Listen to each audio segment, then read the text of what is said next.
Vamos a Brasília porque o ministro da Saúde, Marcelo Queiroga, está falando e nós vamos ouvir aqui na CNN. O senhor já sabe sobre esse assunto, o secretário Helena se manifesta primeiro, depois o senhor, mas o que já foi tratado sobre esse assunto aí no Ministério? Foi sexta-feira apresentado no requerimento. Excelente pergunta, Raquel. Existe um processo administrativo, né, que segue as regras de um processo em geral.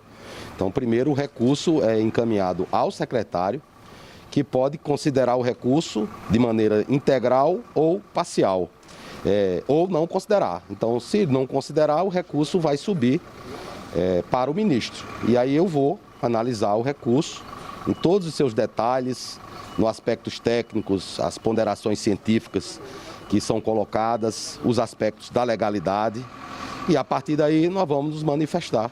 É um assunto que eu já enfrentei aqui, já disse a vocês como seria. Aliás, não sou eu que estabeleço esse rito. Esse rito é um rito estabelecido por um decreto de 2011, e vamos seguir fielmente. O senhor esperou tanto o parecer da Politec, e nesse momento que a Politec vai dar o parecer dela, o secretário diz da Politec, pela primeira vez na história da Politec, como o senhor avalia isso, né? Bom, do ponto de vista técnico, eu vou avaliar diante de um procedimento administrativo, de um processo administrativo. Qualquer antecipação do juízo de valor da minha parte eiva de nulidade essa questão. Então tem que seguir o rito processual. A Conitec é uma comissão que apoia a decisão do secretário. Quem decide é o secretário. A Conitec recomenda. Não acata a decisão da... Essa é uma questão do secretário, né? O secretário, cabe a ele acatar ou não. E ele fez a motivação. Eu não aqui estou julgando o mérito da motivação do secretário. Eu enfrentarei isso no momento certo. Ministro, houve alguma recomendação do presidente Bolsonaro para que essas diretrizes não fossem aprovadas? O presidente Bolsonaro tem que governar a grande nação que é o Brasil. Essas questões do Ministério da Saúde cabe ao ministro da Saúde. É por isso que o presidente me colocou aqui. Ministro, em relação à vacinação infantil, a gente viu que menos de 20% do público procurou os postos. O senhor acredita que a demora do Ministério em aprovar, em incluir a vacinação infantil no PNO, tem a ver com isso, essas consultas públicas, as notas técnicas da Secovide e também do Ministério da Mulher, Família e Direitos Humanos? Primeiro, não há demora nenhuma, né? As vacinas chegaram de forma tempestiva. Eu desafio qualquer um provar que a Pfizer entregaria uma dose de vacina antes do prazo que entregou. Todo o procedimento para avaliação da inclusão da vacina no PNI foi validado no âmbito de uma ação que foi proposta no Supremo Tribunal Federal por um partido de esquerda. O que aconteceu? O ministro Lewandowski, o relator dessa matéria, validou o procedimento administrativo proposto pelo Ministério da Saúde, inclusive com consulta pública e audiência pública.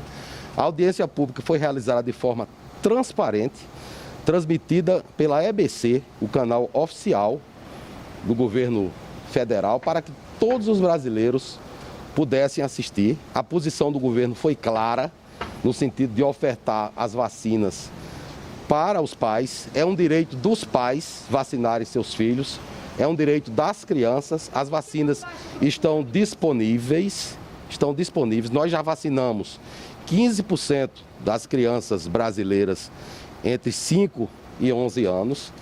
Há capitais que a vacinação já avança bastante. Por exemplo, a capital São Paulo, a vacinação já atingiu mais de 50% do público-alvo, né?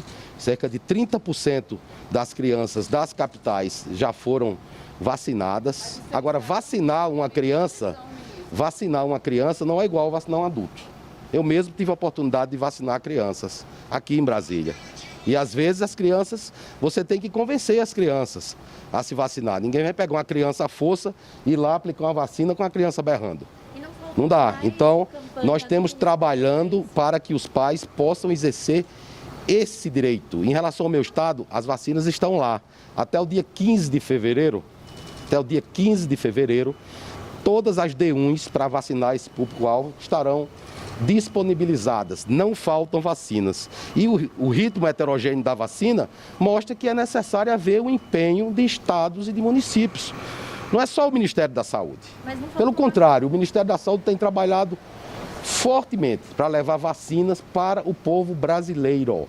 São 430 milhões de doses de vacinas distribuídas para a nossa população. 70 milhões dessas doses estão com estados e municípios. Eu tenho dito aqui de maneira reiterada, vamos avançar a segunda e a terceira dose. Todos sabem, está tudo gravado aqui. Eu falo todos os dias. Para você conter essa pandemia, é muito mais importante avançar na terceira dose de que ficar nesse nhenhenhen de vocês aqui, que a gente está atrasando dose de vacina. Aliás, uma estratégia muito errada, porque o povo brasileiro sabe que nós não estamos atrasando vacina. O controle da pandemia, em relação à variante Delta, vocês viram aí ações do Ministério da Saúde. Em relação à variante Ômicron, o cenário brasileiro é semelhante ao de outros países, inclusive em relação ao número de casos, em relação ao número de óbitos. Veja o que está acontecendo nos Estados Unidos e nós trabalhamos todos os dias, sábado, domingo, a semana inteira, para levar políticas públicas com concretude para os brasileiros, ao contrário de outros que só falam e nada fazem. Vocês que estão dizendo que eu atraso vacina, eu já distribuí 430 milhões de vezes mais vacina do que você que está falando que eu atraso. E você não distribuiu nenhuma dose. Todas as doses de vacina foram distribuídas pelo governo do presidente Jair Messias Bolsonaro. Ministro, mas o debate em torno da vacina infantil promovido pelo Ministério não causou um medo nos pais dessas crianças? Não, de maneira alguma. Uma vacina foi aprovada. De maneira alguma. Por exemplo, existem países como o México que não colocou essa faixa etária no seu programa de imunização. A Suécia não colocou. Será que eles estão colocando medo nas crianças? Nos pais? Aqui no Brasil, a nossa campanha de vacinação está indo muito bem. Não é? Então, essa questão dos pais terem receio é uma questão que tem que verificar com os pais. Não é? Nós temos procurado fazer a nossa parte, esclarecendo a população brasileira acerca de todas as implicações relativas à vacinação em todas as faixas etárias, acompanhando eventos adversos. Veja o que está nos documentos do Ministério da Saúde. Eu já falei isso de maneira reiterada. Essas vacinas, elas foram atestadas pelas principais agências de vigilância sanitária do mundo quanto à sua segurança e eficácia. Aqui eu me refiro particularmente ao imunizante de mRNA, que é aplicado nos principais países. O outro imunizante aprovado, ele não está aprovado em países como Estados Unidos, no Reino Unido, na França, na Alemanha. No entanto, ele tem sido aplicado aqui na América do Sul, no Chile, na Argentina, é aplicado na China, e a Anvisa aprovou e está disponibilizado para os brasileiros. Então nós estamos muito bem em relação à nossa campanha de vacinação, o povo brasileiro sabe disso e é com trabalho que nós destruímos todas essas narrativas. Não voltou mais uma campanha do Ministério para incentivar a vacinação infantil? O Ministério tem trabalhado fortemente, com campanha de toda a natureza, em relação a todos os temas. Recentemente, lançamos uma campanha em relação à hanseníase. Qual é a notícia? O governo negligenciou o atendimento à hanseníase durante a pandemia. Olha, pelo contrário, nós pela primeira vez colocamos um teste rápido para o diagnóstico da hanseníase. Então é melhor parar com essas coisas, porque isso está ficando anacrônico, porque o que está escrito no papel é uma coisa, o que existe de fato é outra. É política pública com concretude para os brasileiros, como o aumento de leite de terapia intensiva. 20 anos sem aumentar leite de terapia intensiva. Ah, não, porque não tem leite de terapia intensiva para criança. Isso é um déficit antigo. Nós também não temos especialistas de terapia intensiva pediátrica no número adequado. Isso precisa ser estimulado. Não se forma um especialista de terapia intensiva pediátrica do dia para a noite, né? Então é uma ação que nós temos que fazer para aumentar, ampliar a capacidade de resposta dos sistemas de saúde de acesso universal. E é justamente pelo acerto das políticas públicas que têm sido colocadas aqui no Brasil que os países da América consensaram em escolher o Brasil como seu representante no organismo negociador internacional do novo tratado de pandemia que está sendo discutido na Organização Mundial de Saúde. Eu só posso ficar muito feliz com essa notícia, com a confiança dos países da América, com a confiança da Organização Mundial da Saúde, que tem no Brasil e aqui na nossa diplomacia da saúde, que é liderada pelo Ministério das Relações Exteriores, à frente do ministro Carlos França, e eu aqui no Ministério da Saúde, seguindo as determinações do presidente Bolsonaro. De certo, é relevante se destacar também o resgate da capacidade de produção do IFA Nacional. Não é? O IFA Nacional já produzido na Fundação Oswaldo Cruz. Isso não acontece num toque de mágica, isso foi trabalho feito pelo governo federal, feito pelo Ministério da Saúde e a Fundação Oswaldo Cruz, desde maio, com a pesquisa realizada em parceria com a Universidade de Oxford, a encomenda tecnológica feita a Oxford AstraZeneca e o fortalecimento da capacidade produtiva do nosso parque industrial para já termos o domínio da tecnologia do IFA Nacional. Então, esses são os fatos. É por isso que o Brasil está preparado para enfrentar essa emergência sanitária e dentro de pouco tempo nós teremos um cenário sanitário mais equilibrado em nosso país. Muito obrigado, pessoal. Bom, nós ouvimos então o ministro da Saúde, Marcelo Queiroga. Eu queria só amarrar um pouquinho aqui do que disse o ministro, porque a gente não consegue ouvir as perguntas dos colegas, né? E vai entendendo do assunto que está sendo tratado, claro, a partir das respostas dadas pelo ministro da Saúde, Marcelo Queiroga, que falou bastante sobre vacinação infantil. Foi perguntado sobre a baixa adesão nacional, pelo menos por enquanto, das crianças à vacinação, de pais, mães e responsáveis que têm de levar as crianças entre 5 e 11 anos aos postos de saúde. São Paulo, a cidade e o estado destoam do país. Em São Paulo, o próprio ministro lembrou, na capital, mais de 50% desse público já tomou a primeira dose, mas quando a gente expande a conta, a média nacional é de cerca de 20%, até um pouco menos do que isso, que é considerada uma média baixa para as crianças até agora, até pelo fato de elas estarem voltando para as escolas. E o ministro se irritou muito com duas questões específicas, uma delas sobre um possível atraso no oferecimento de vacinas para as crianças. Lembro que a Anvisa autorizou a aplicação da vacina da Pfizer em crianças no dia 16 de dezembro do ano passado. O primeiro lote de vacinas da Pfizer desembarcou no aeroporto de Viracopos, em Campinas, no interior de São Paulo, no dia 13 de janeiro, ou seja, quase um mês depois. Não só pelo tempo, chama a atenção também o fato de o comportamento do Ministério da Saúde ter sido diferente para colocar em prática a vacinação das crianças do que foi em outros episódios. Vocês se lembram que o Ministério da Saúde fez primeiro uma consulta pública colocando perguntas à disposição na internet para que leigos que não entendem de vacina, como eu, no caso, se quisesse, poderia ter participado, ou qualquer pessoa que não é médica, não é cientista, pudesse dar um palpite qualquer a respeito da eficácia ou não da vacina, o que a Anvisa já tinha feito, garantido a eficácia e a segurança da vacina.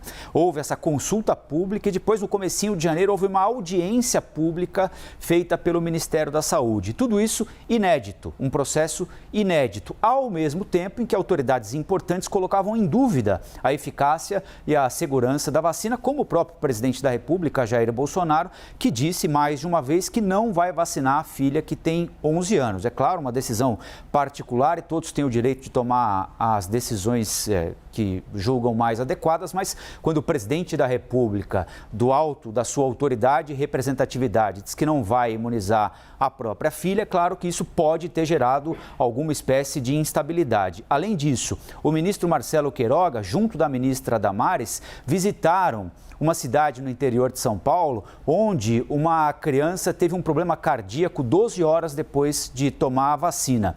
O ministro Marcelo Queiroga e a ministra Damares não visitaram, ou pelo menos não houve notícia de visita tão imediata a hospitais onde eram atendidas crianças internadas, vítimas da Covid, por exemplo. Mas quase que imediatamente desembarcaram no interior de São Paulo para avaliar se aquela reação que a garota teve depois de tomar a vacina cardíaca era consequência da aplicação da vacina. Depois provou-se que não. Além disso, o governo federal colocou à disposição um telefone para quem julgue, possa estar sendo alvo daquilo que é chamado de discriminação por não tomar a vacina, possa fazer essa denúncia ao governo federal. Por isso é que há essa sensação, muitas vezes, de que o governo federal pode, eventualmente, não ter dedicado tanta energia assim à vacinação das crianças e este pode ser um dos fatores para a baixa adesão à vacinação até agora. Outro aspecto tratado pelo ministro da Saúde,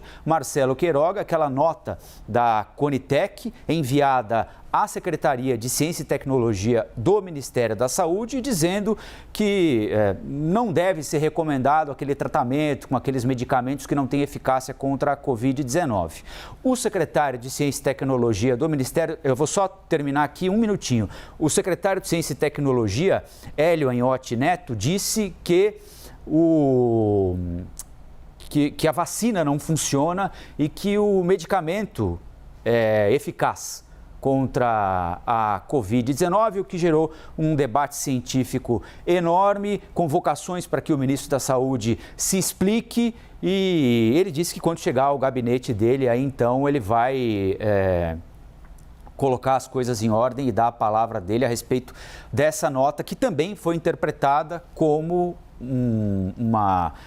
uma mexida de um integrante importante do governo federal na tentativa de colocar em descrédito as vacinas que estão à disposição da população e que, de acordo com especialistas e cientistas, pelo menos por enquanto, são a única alternativa para nos salvar da pandemia que estamos atravessando e que no Brasil matou até agora 632.621 pessoas.